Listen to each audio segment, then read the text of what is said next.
Alam mo ba, yung sinabi Oo. mo, naiiwanan ako, nagkakatotoo, nagkatotoo, yun ba yun? Iniwan ka ng jowa mo? Oo, Deserve. sala mong gago? Gago ka, wagas kasalanan ko yung maghiwalay kayo? Sala mong Bakit iyasa ginababaan sa mo akin ko. yung relasyon nyo ay relasyon nyo yan? Diin ka na. Ha? Nisan ka? Ba't walang muka? Hindi mo ako nakikita? Hindi. Yati. Totoo? Oo, totoo. Oh, Hindi yan. niyo ako nakikita. Okay na, okay na, Ano okay na. sabi mo? Bakit mo isisi sa akin yung relasyon nyo ay relasyon nyo yan? Ikaw, ikaw, yung ano kasi yung bunganga mo parang ano eh. Ano, Mm, mm, mm.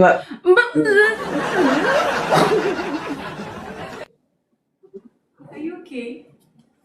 Aw, aw! Aw, aw! Ano sabi mo? Wala na duma-stroke na lang gid ko na dugangan pasang halok-halok. Oh,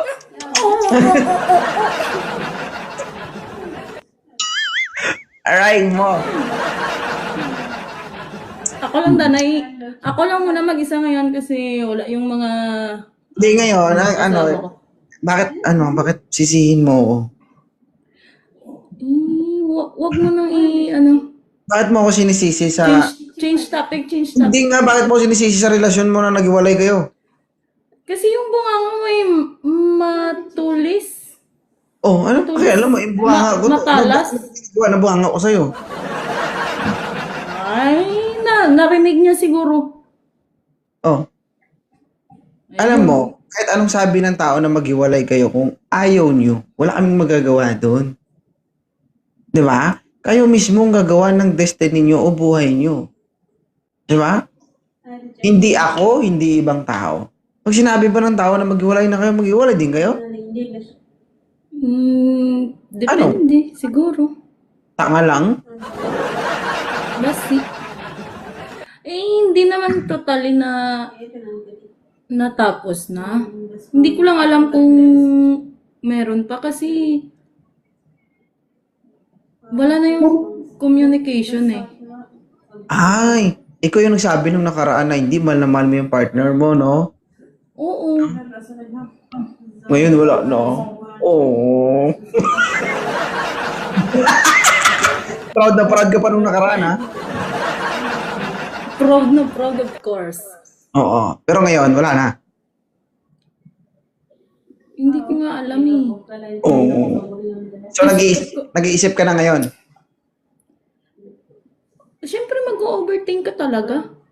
Mag-overthink ka na habang buhay. Bastos.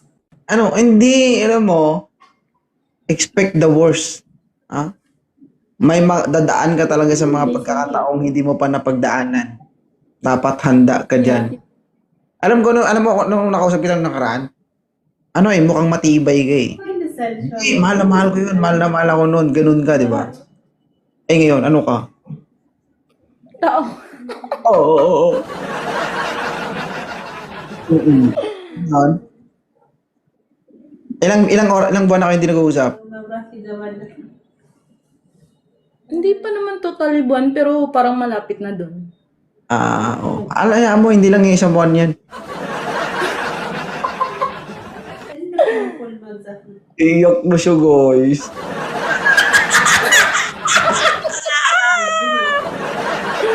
Bastos. Alam mo, ganito kasi yan. Gen Z. Okay.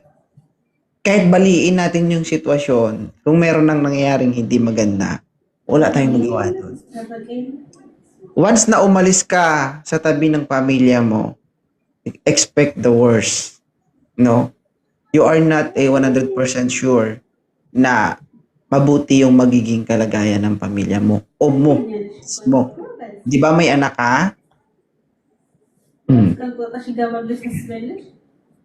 So, Nasa'yo ngayon yan, yung susi, kung paano mo dalhin ang sarili mo. Naintindihan mo? Oo. Pero, kung mahal mo yung pamilya mo, ayusin mo yung sarili mo. Huwag kang magpapasok ng ibang lalaki sa buhay mo. Yun lang pinakatanging susi mo para maayos mo yung pamilya. Kung meron mang problema. Pero kung wala, baka simpleng tampuan lang. Na-block ka ba? Hindi naman. Pero hindi ka kinakausap. Hindi. Yun ang mas masakit. Kasi hindi ka naka-block, hindi ka kinakausap. Sana kung na-block ka, may rason ka ba? Diba? Mm-mm. So, handa ka sa sarili mo. Paghahandaan. No, dapat handa ka. Kung kailangan paghandaan, handa ka dapat sa lahat ng pagkakataon. Ilan yung anak nyo? Isa pa lang. Dadagdagan ko sana. Pero sabi ko nga, huwag mong gayahin yung iba. Huwag mong gayahin yung iba, hindi naman lahat. Na kapag nalaman nila na may ganito, ganyan, then mas ginusto na lang nila o gugustuhin na lang nilang gumawa pa ng kasalanan. Kung mahal mo yung anak mo, kung mahal mo yung nasimulan mo, doon ka mag-stick sa pinakaumpisa kung saan ka nang galing. Okay? Yun lang kasi yung magiging paraan para maayos mo yung pamilya mo. Yung lalaki lang yan. Hayaan mo yan. Ang napaka-importante dyan, ikaw bilang isang babae. Okay? Kasi ganito kasi yan. Yung lalaki kasi kapag nagkamali, tapos ikaw na babae, gusto mong gumante. Kasi gusto mong patunayan dun sa partner mo na hindi, may kayang lalaking manindigan sa akin. Kung hindi ikaw yon, meron. Pero ang tanong, ilang lalaki ba dapat ang dadaan sa buhay mo bago mo makita yung lalaking maninindigan sa'yo? Diba? Nalaman mo yung partner mo na nag-cheat, nagloko, tapos naganap ka ng partner again, hiniwalayan mo siya para lang mapatunayan sa sarili mo na okay ka. Kung gusto mong magiganti sa kanya, ano mang mangyayari niyan? Hindi ka nakaganti. Masinira mo yung sarili mo. Hindi pa naman kami umabot sa point na... Sinasabihan ka ka! Para hindi umabot sa pagkakataong gano'n! Ba't ka ba nagagalit? Ba't ikaw pa yung galit? Antayin mo pang mangyari sa'yo yun? Hindi. Kasi hindi pa naman umabot sa point na nalaman ko Hindi na... nga natin antayin. Kaya nga sinasabi ko doon, itong sinasabi ko, preventive measures to, no? Para hindi mangyari. Naiintindihan mo? Pinapaintindi ko sa'yo na kahit ilang lalaki pang dumaan sa buhay mo, hindi pa rin solusyon yan para maayos yung problema mo. Naiintindihan mo? Kasi ang ibang mga babae kasi hindi lahat. Kapag nalaman nila nag-cheat yung partner nila, mag-cheat din sila kasi gusto nilang makaganti. Ang sa isip nila, nakaganti na sila pero hindi. Mas sinisira nila ang sarili nila.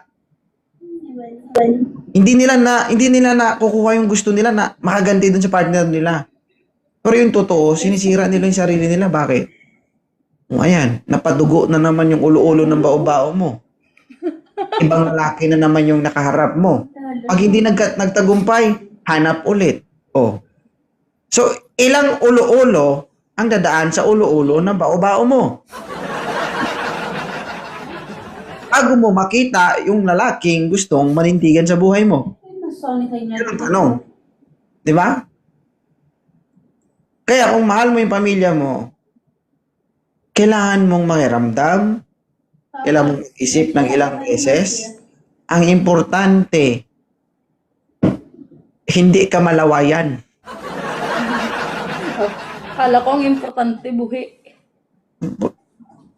Kahit buhi ka day at malawayan ka day, sinasabi ko sa'yo. Pag nalawayan na yung ulo-ulo ng bao-bao mo, masisira ang pamilya mo. Intindihan mo? Hindi, nakakatawin pero totoo yan. Oo Ah? nga. Oo. Di ba guys?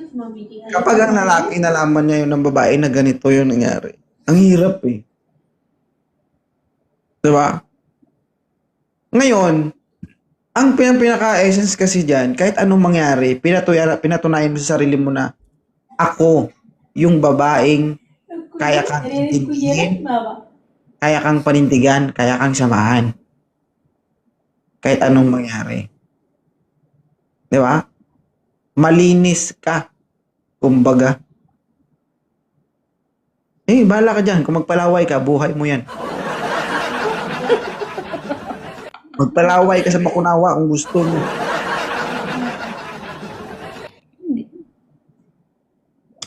Hindi naman sumasagi sa isip ko yung mga ganun. Kasi nga, kaya nga ako nandito. Kaya nga sinasabihan dahil mo, sa baka kanya. hindi nasasagi sa isip mo.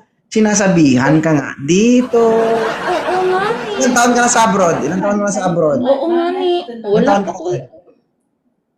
Bago pa lang ako dito, 8 months. Kaya hindi pa sumasagi sa isip mo kasi bago ka pa lang. Antayin mo kapag umabot ka ng 4, 6 na taon, tignan mo lang, ha? Oh. Hindi man pagpabta, kahit 2 years lang diya. 2 years.